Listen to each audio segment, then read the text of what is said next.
Industry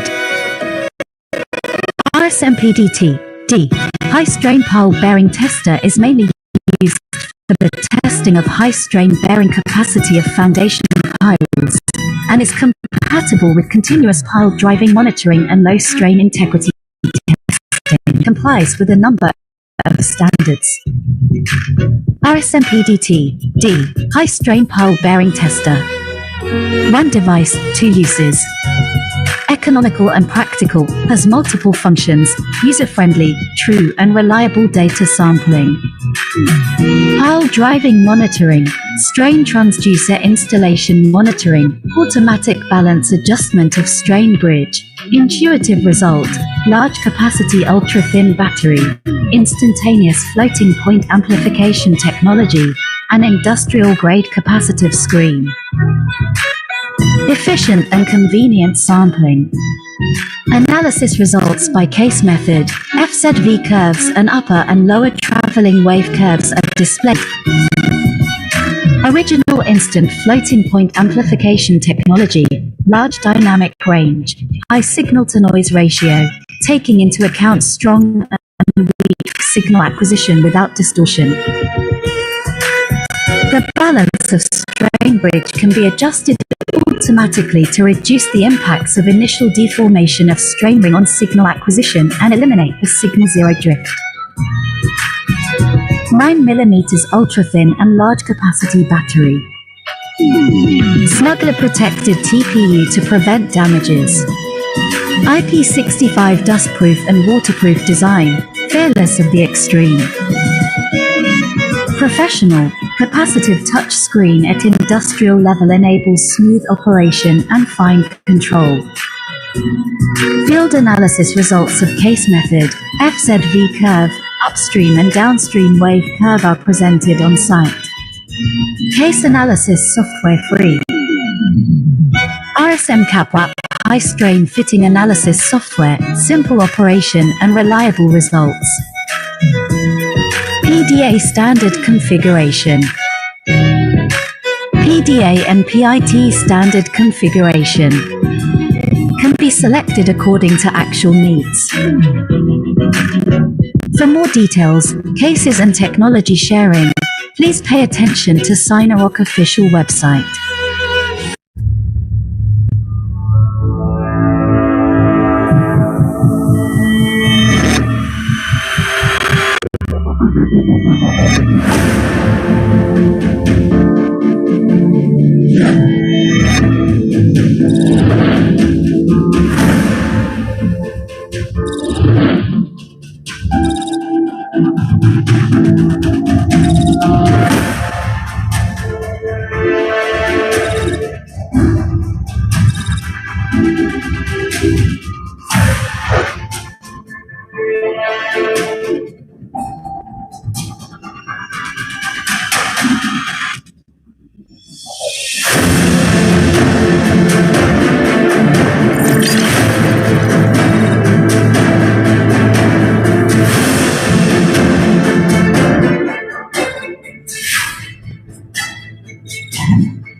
Signorock high strain pile bearing tester.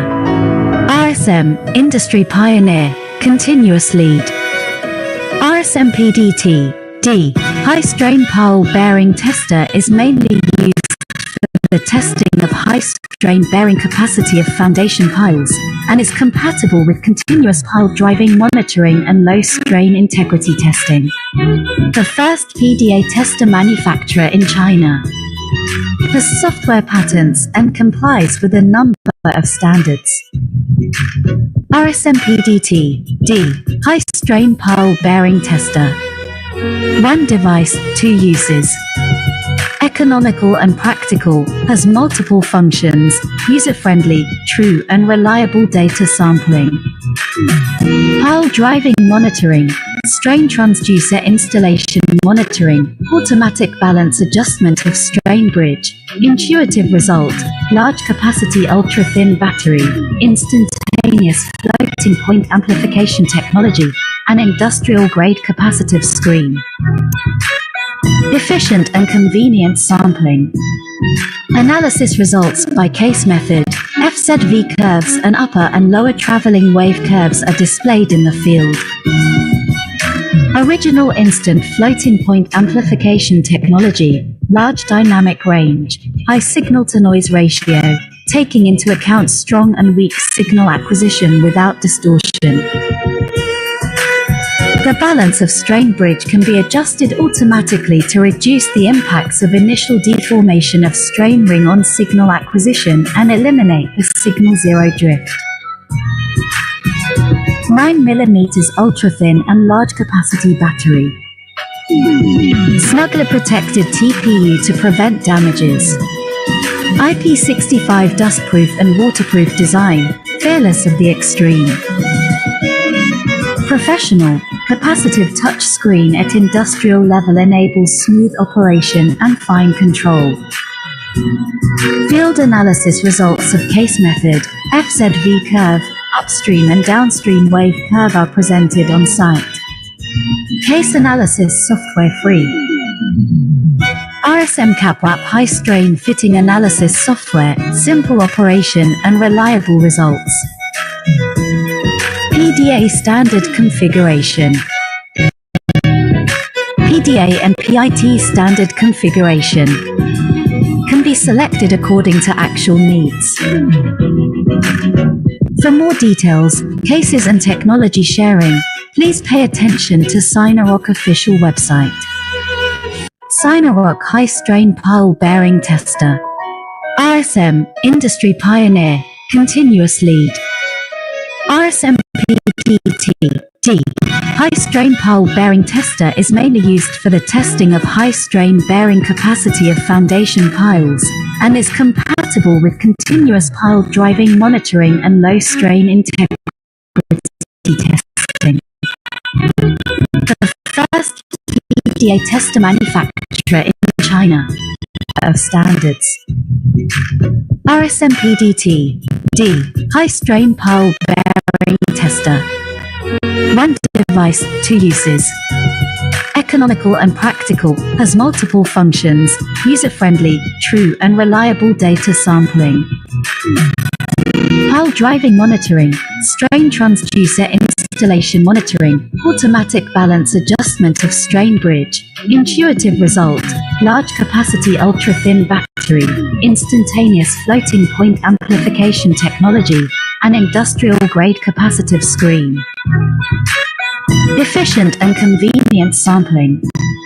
Analysis results by case method. FZV curves and upper and lower traveling wave curves are displayed in the field.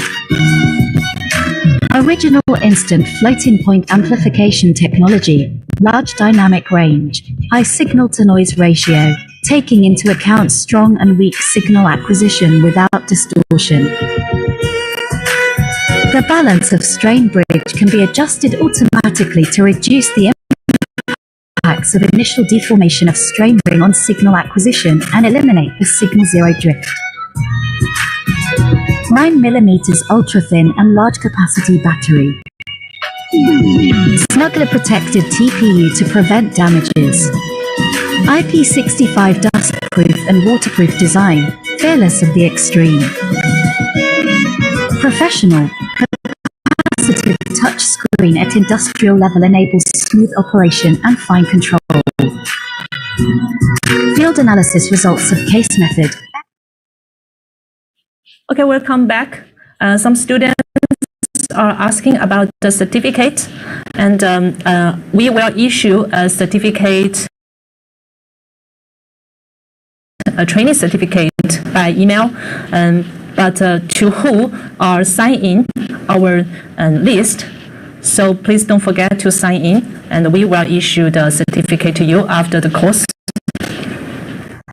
And okay, and let's move on to the last part of today's course, high-strain PDA testing case analysis. We will further learn about high-strain testing through some engineering cases. And after this part, we will ask Teacher Zhang to answer the question in the Q&A box, and don't miss it. And if you have more questions, you're welcome to send them in the Q&A box. If we cannot answer it all day, we will continue to answer them by email. We are very pleasant to have more communication with all the friends. And now the class begins.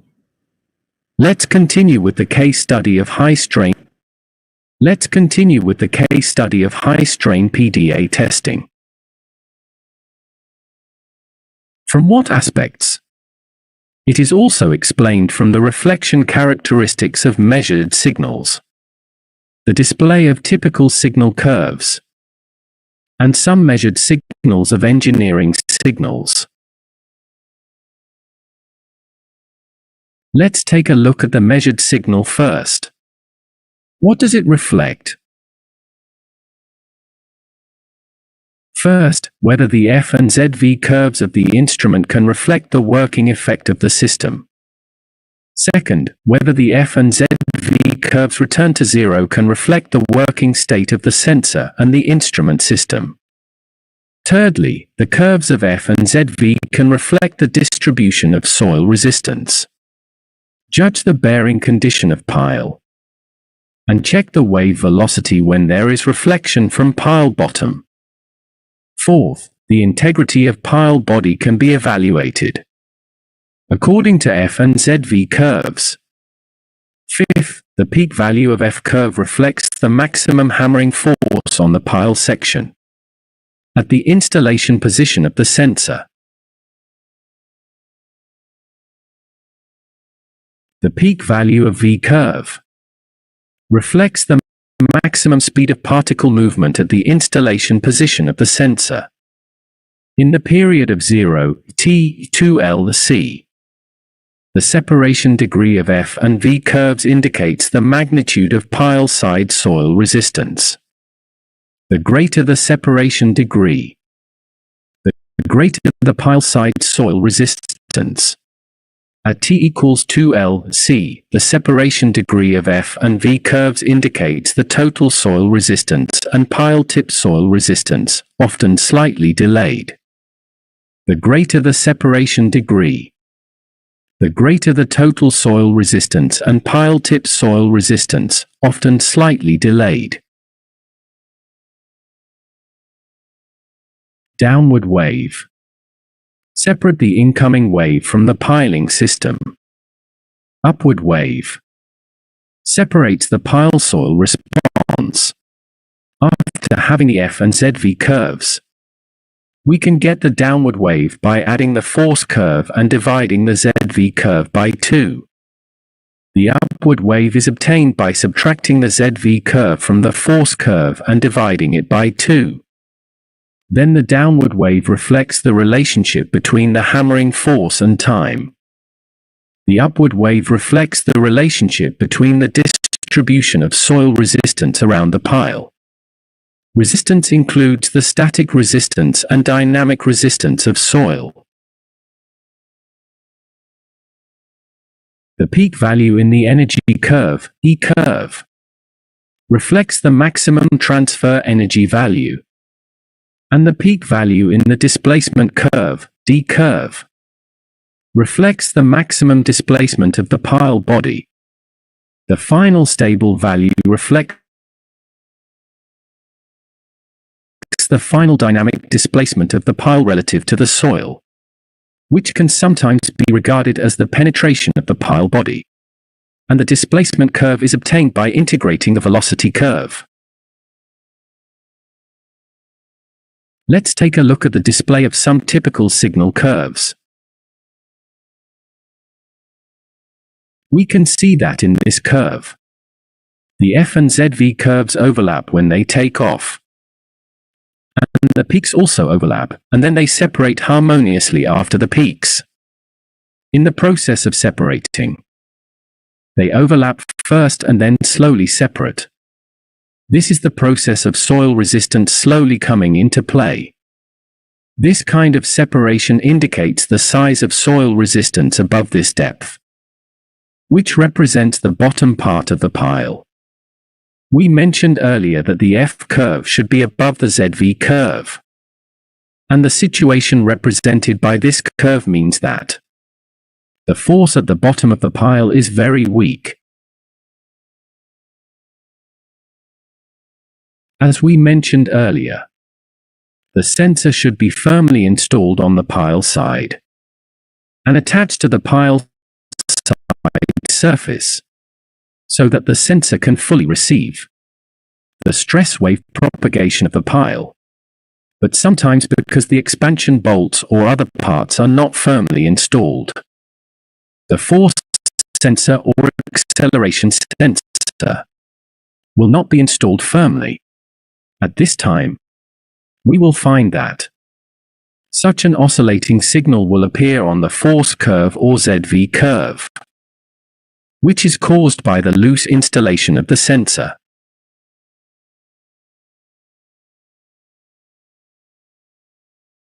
Next, let's talk about steel pipe piles. Many offshore wind power generation uses steel pipe piles. Then the steel pipe pile is a very hard material, so it is difficult to tighten the screws when installing the sensor. Therefore, it will be found that the curve we tested contains a lot of oscillations, and we often need to filter to obtain a relatively good curve for analysis.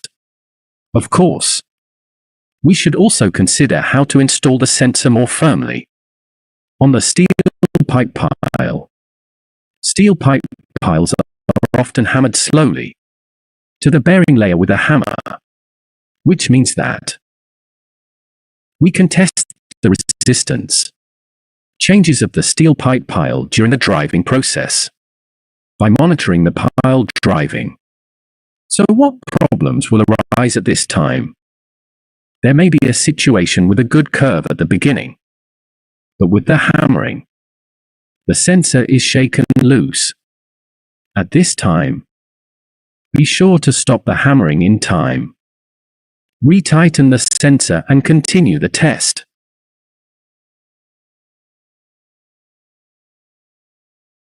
The process of piling was mentioned just now.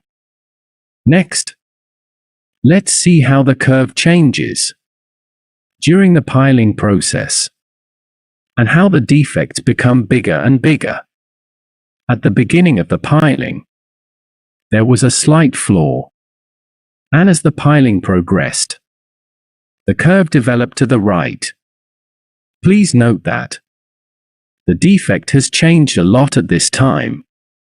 It is necessary to stop the hammering in time to find the cause. Sometimes the relatively large hammering volume causes the plastic deformation of the concrete and some complete damage. We can notice that the tail of the curve is offset, and the curve does not return to zero. This is due to plastic deformation, and the concrete is in a state of compression. If the curve deviates below the axis, the whole concrete is in tension. Sometimes the change of soil layer around the pile is relatively large. In the shallow part of the pile, the impedance increases or decreases, and even the hammer pad is too thick. At this time, a pressure signal will be superimposed on the F curve. There is a tension signal in the ZV curve. Therefore, the two curves are separated at the peak position. Since the soil impedance at the pile side increases, of course, The impedance of the pile body will also change. For the pile impedance, we mainly consider the two methods of decreasing and increasing the pile impedance. Let's take a look at the reduction first. When the pile impedance decreases, the position where the sensor is installed is under tension, so its F curve will be pulled down. The force reflected by ZV curve is upward. So at this time, the ZV curve is higher than the F curve.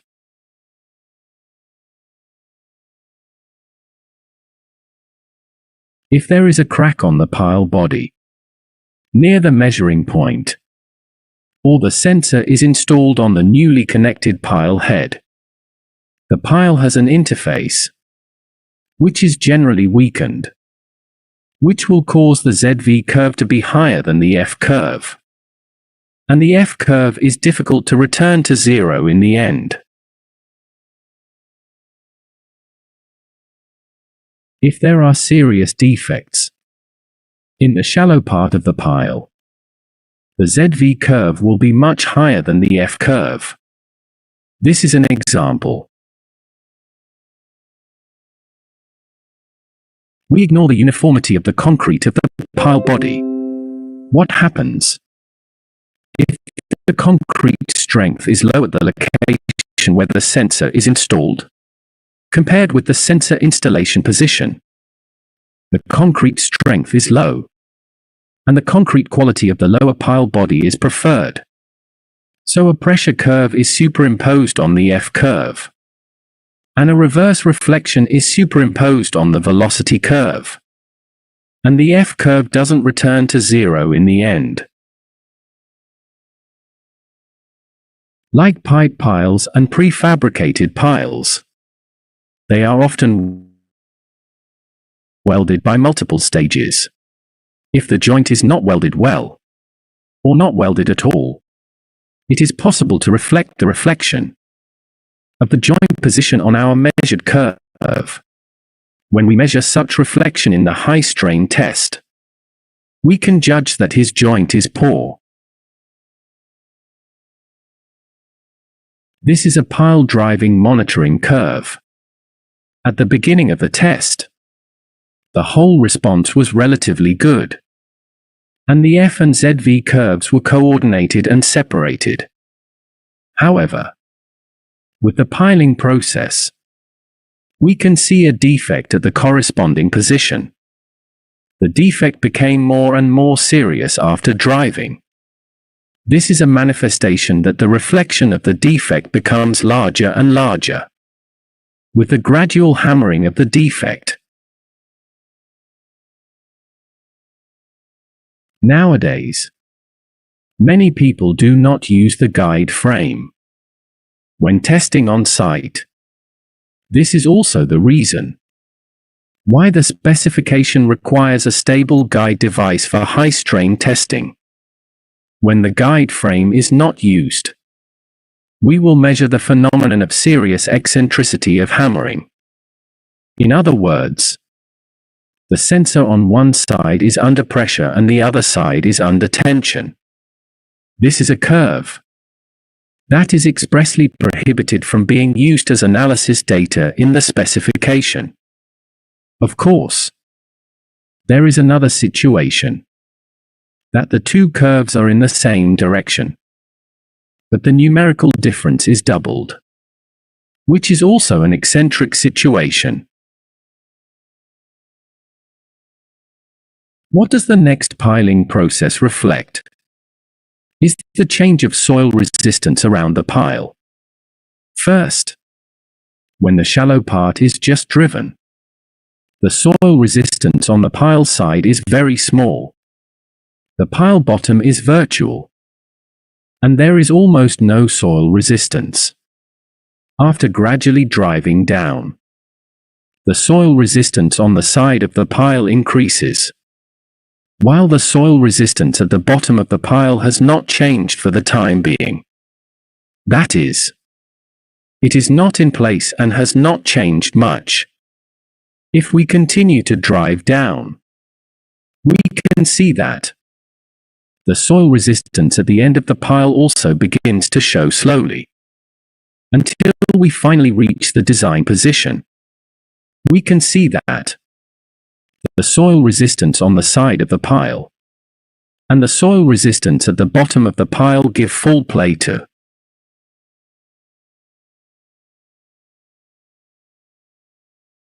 in the process of pile driving monitoring. That is, the monitoring of precast pile driving process. Due to the disturbance of the soil around the pile and the influence of excess pore water pressure, the pile bearing capacity reflected in the curve is relatively weak in the initial pile driving process, which is not his real bearing capacity. Therefore, it is necessary to wait until the soil condition recovers for a period of time and returns to its normal U state, and then conduct a retest. On the right is the curve of repeat test after a period of time. At this time, it is obvious that the redrawing curve can clearly reflect the bearing behavior of the pile. From the curve F and ZV, the signal at this point of the F curve minus the signal at this point of the ZV curve can obtain the soil resistance at the pile side at this depth.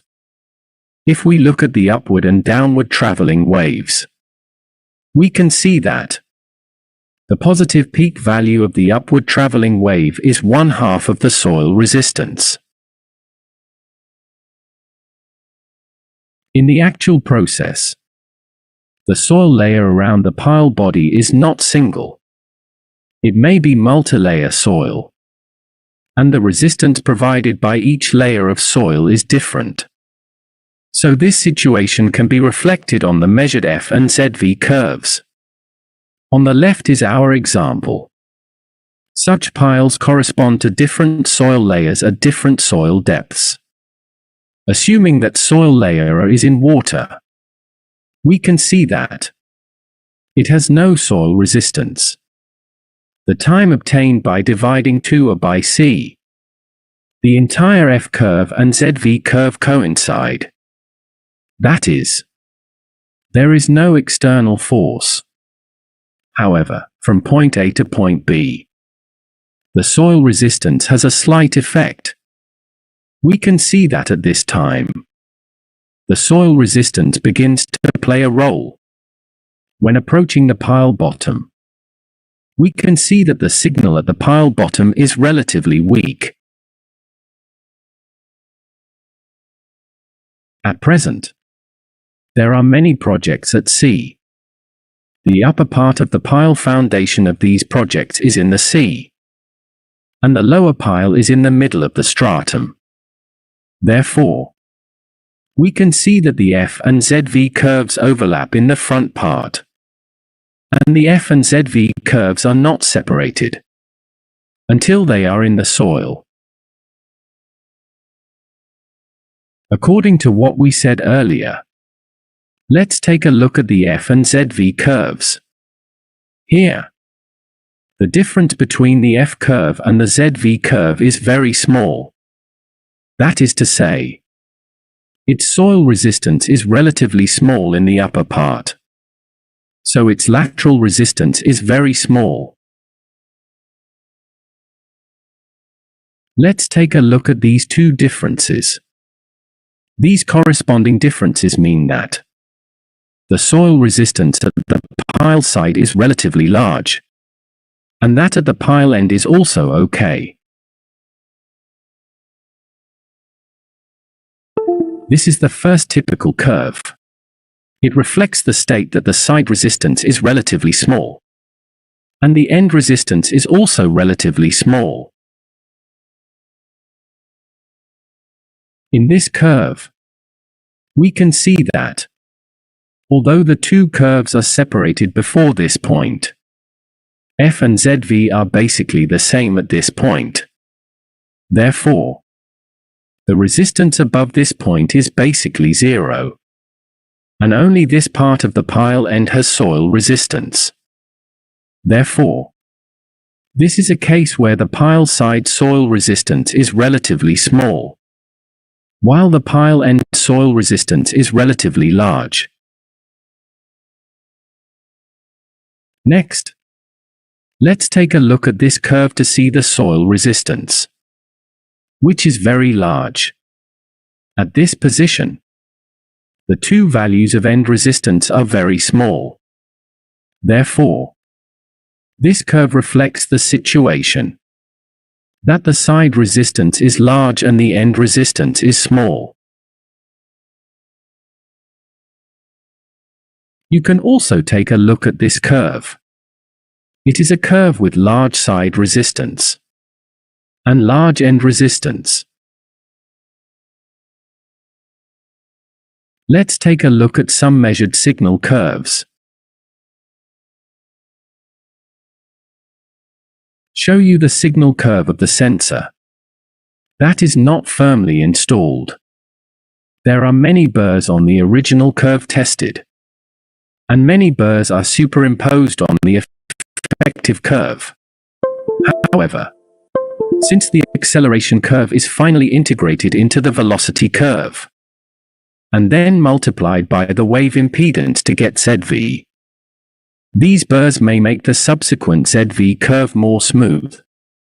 However, the force curve and the strain curve are in direct proportion. That is to say, the force curve can be obtained by multiplying a coefficient strain value by the elastic modulus and the cross-sectional area. So his curve is consistent with the force curve in a certain form. We can see that this curve is transformed into F and ZV curves. And you can see that the ZV curve is barely okay. But the high-frequency interference of the force curve is very serious.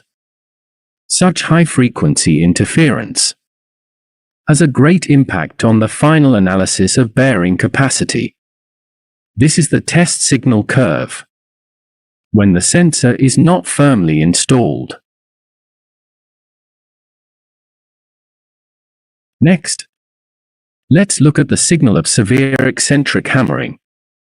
In the actual test, the consistency of the two acceleration curves is good, and the direction and even the coincidence degree are good. However, we can see that one of the strain curves is in the reverse position, and the other is in the forward position. If we superimpose the two curves together, we will find that it is basically consistent with the serious eccentricity mentioned above. Finally, if the amplitudes of these two curves are exactly the same, the force value is likely to be zero.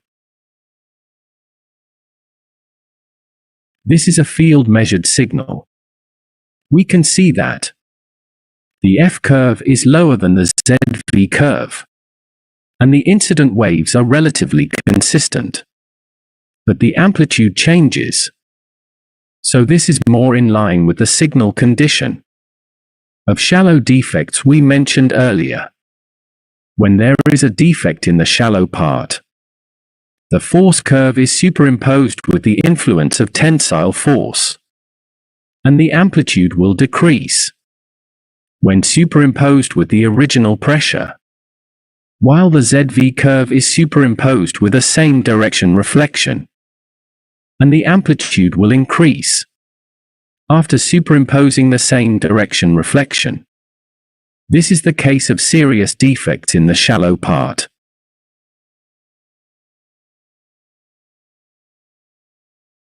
The following curves reflect the last few hammers of a pile during driving. So these curves have little difference on the whole. But you can see that the force value here is very small during the pile driving process. With the process of hammering, the force slowly begins to work. That is to say, the resistance of the soil layer slowly begins to work. the amplitude increases, and the overall coordination and separation condition becomes good. At the final hammer, it can be seen that the whole F curve and ZV curve are separated in the latter half. These two curves reflect the small side resistance and end resistance. So how can we tell that the side resistance of the first curve is relatively small? The F curve and the ZV curve basically coincide in the front part, and there is little difference in the amplitude at the back.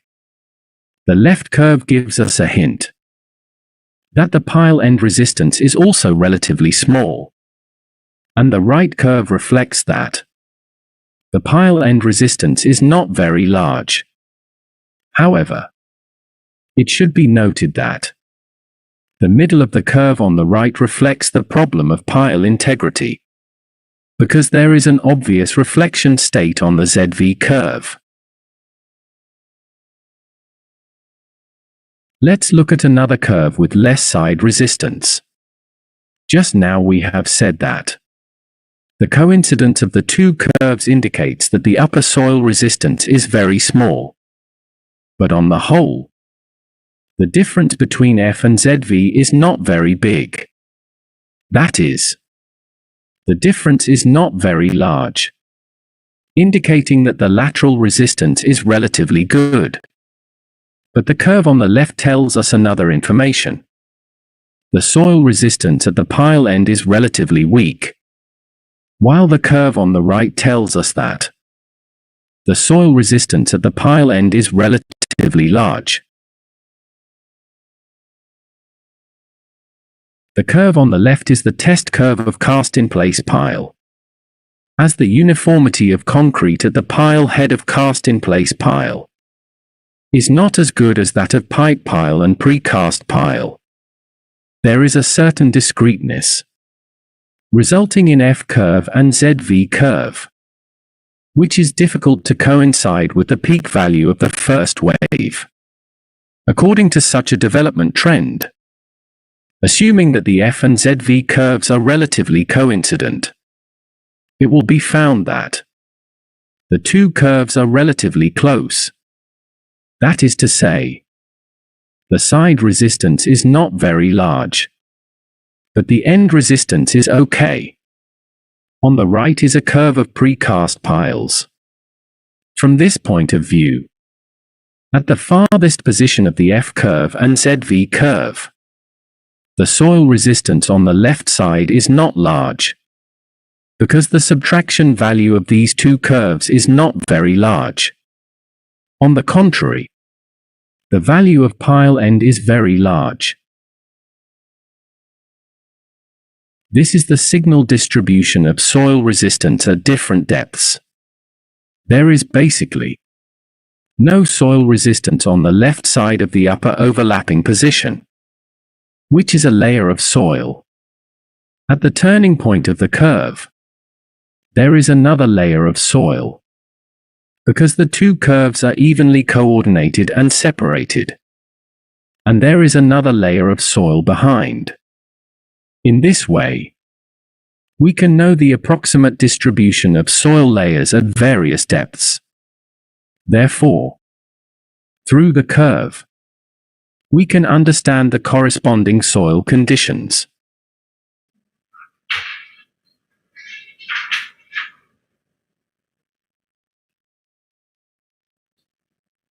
Let's continue with the case study of Welcome back.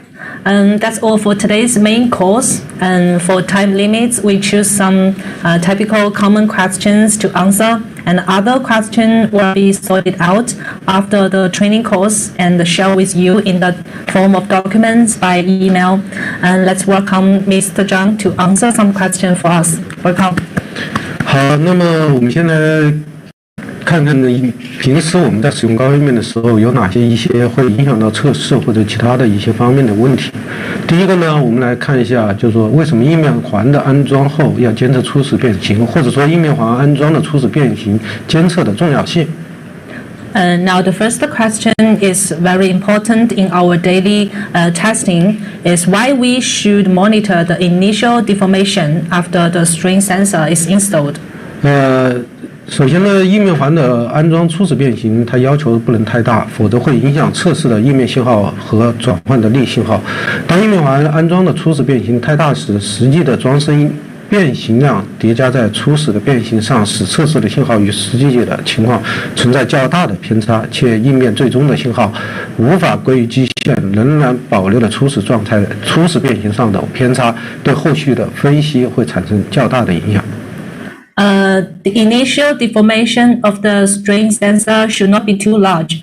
Otherwise, it will affect the strain signal and the false signal of the test.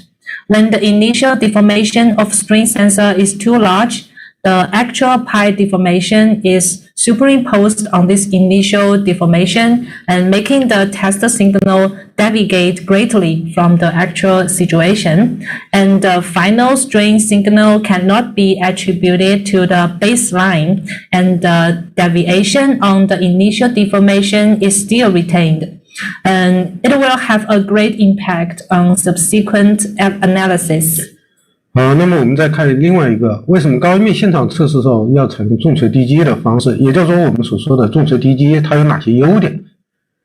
And the second question is, why do high strain testing require heavy hammer and low blows? 首先，第一个呢，重锤低击它可以避免轻锤高击产生的应力集中，而且应力集中呢，容易使装身的材料产生塑性的甚至是破坏。那么另外呢，重锤低击它的荷载脉冲作用的时间比较长，且荷载的变化比较缓慢，使装产生较大的沉降位移。另外一个重锤低击，它装体产生的速度比较小，那这个速度的变化量也比较小，因此呢，动阻力的影响占比也是很小的，可以减少动阻力参数的误差对分析的影响，提高我们的分析精度。那么另外一个呢，从重锤低击这样的一个作用过程，可以把它看作是类似于静荷载中的快速加载或者静动法的实验。First one, heavy hammer and low blows can avoid the stress concentration, which is easy to make the pi material plastic or even damaged. And for second one, heavy hammer and low blow, the load action time is long, and the load changes slowly, which can make the pi produce large sentiment displacement. And for the third one, heavy hammer and low blow, and the velocity is small, and the velocity change rate is also small. So the influence of dynamic resistance is small, which can reduce the influence of dynamic damping parameter error on the analysis and improve the analysis accuracy. And for the last one, the low impact action of heavy hammer can be similar to the rapid loading and static dynamic testing. 那么我们再来看一个问题，就是说，因为高液面的分析方法有凯斯的分析方法和拟合的分析方法，那么有很多同学在问到凯斯的结果和拟合结果哪个更准确一些，或者说凯斯法它存在着哪些的不足。And the third question is, which is more accurate, case result or cap web result, and or we say the case web method shortage. 那么作为凯斯法，它在这样一个引入了的一些基本假设呢，是有些在简化运算的同时带来了一些不足。第一个呢，它考虑了装身是的零阻抗的，不能考虑到装身阻抗有较大变化的这样的一些情况，对非均匀装由于引力波传播过程中产生的一些畸变，忽略了它的影响，会使结果的可靠性下降。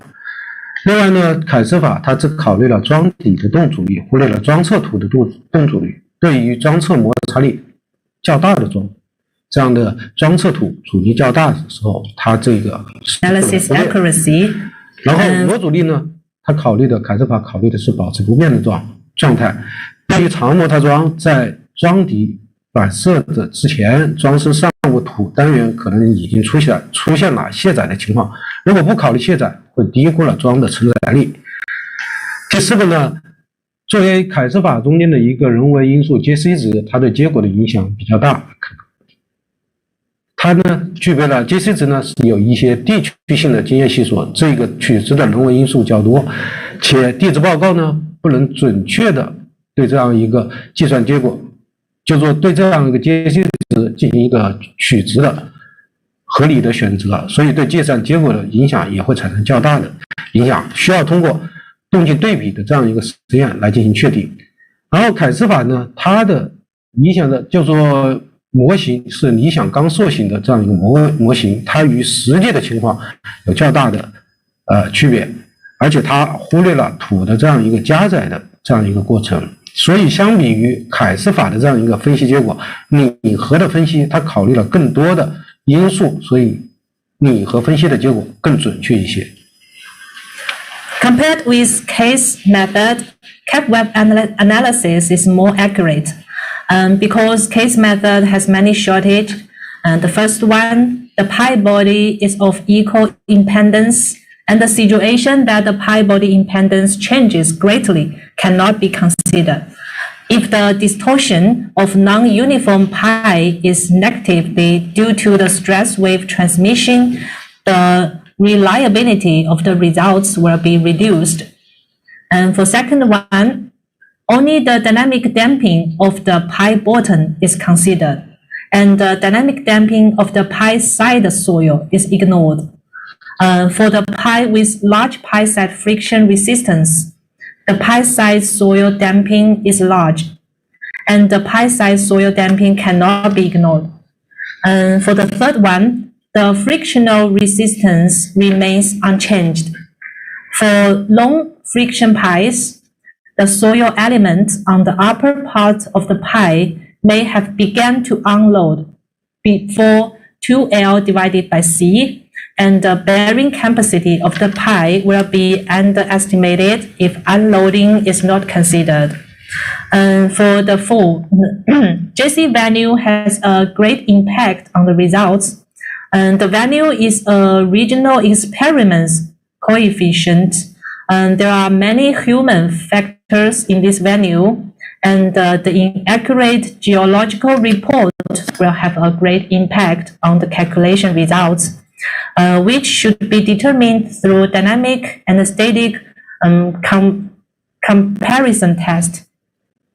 And the last one, the ideal rigid plastic model is quite different from the actual situation, and the loading stage of soil is ignored. 那么今天有些朋友呢，也在那个这个直播的过程中提现了一些问题。那么关于仪器方面，我们的有些呢学员提到了我们的仪器是否有英文版啊，传感器和电缆是否防水啊，可不可以在雨天进行高音面试验呢？然后我们的仪器跟美国的 PDA 仪器有什么区别啊？是否可以用 CAP-web 的分析方法来进行对我们的数据中原的数据进行分析？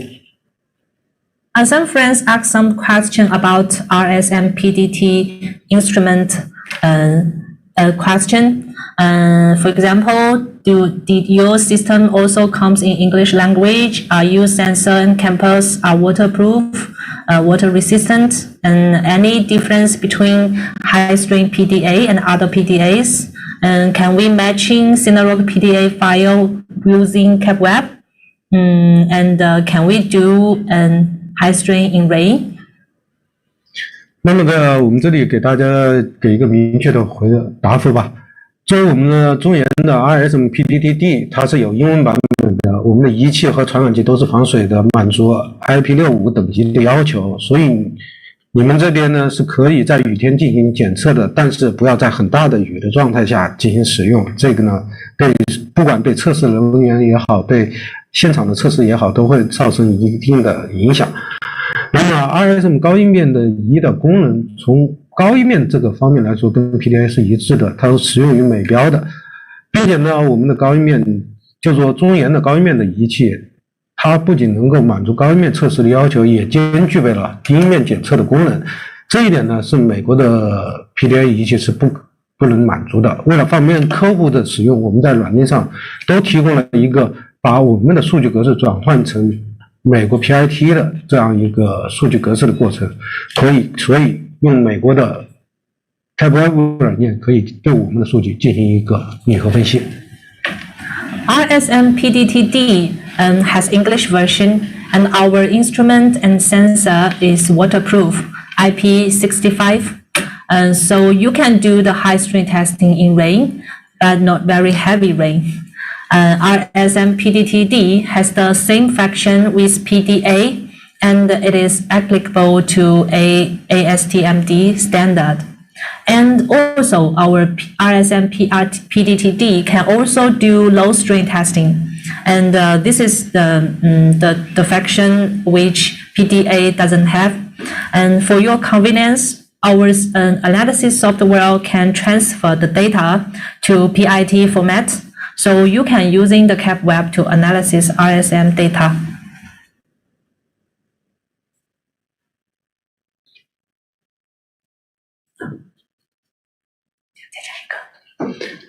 Uh, 然后呢，还有些同学问到了，在同一根桩上进行静态和动态两种测试，应首先进行哪种类型的测试？为什么？Some students ask which type of pi test, named the static and the dynamic, should be conducted at first in case of both the tests are required to be conducted in the same pi, and why? 那么呢，针对这个问题呢，首先给大家一个答复，就是说，在初始状态下，我们最好做一个静载方面的这样的一个实验，也就是我们的常说的静载核实验。然后呢，测试完之后，让桩土休止1个月，使土力恢复到一定程度上，再做动态实验，也就是高阴面的测试。这就是我们常说的动静对比的这样一个方式。We should do the static testing first. That is the static load testing. Usually, it is suggested to rest for 1 month and then do the dynamic testing. And that is the static dynamic comparison test. Okay, time limits. I'm very glad to spend a very meaningful 2 hours with our engineers today. And I believe that you can gain something from today's course. And also, the training certificate will be issued to you by email within 2 weeks after the training course. And this is only for the students who registered only. Finally, I would like to thank organizer ERTC and sponsor HATTI, Unica St. Thomas, CVGSEC, Geo Indo Technistar, and supporter EACEF. Thank you for your support and help to this training course. Also, I would like to thank all the participants today. I hope we can meet next time. In the future, maybe without COVID-19, we sincerely welcome you to Wuhan for exchange and study. And thank you again. Bye-bye.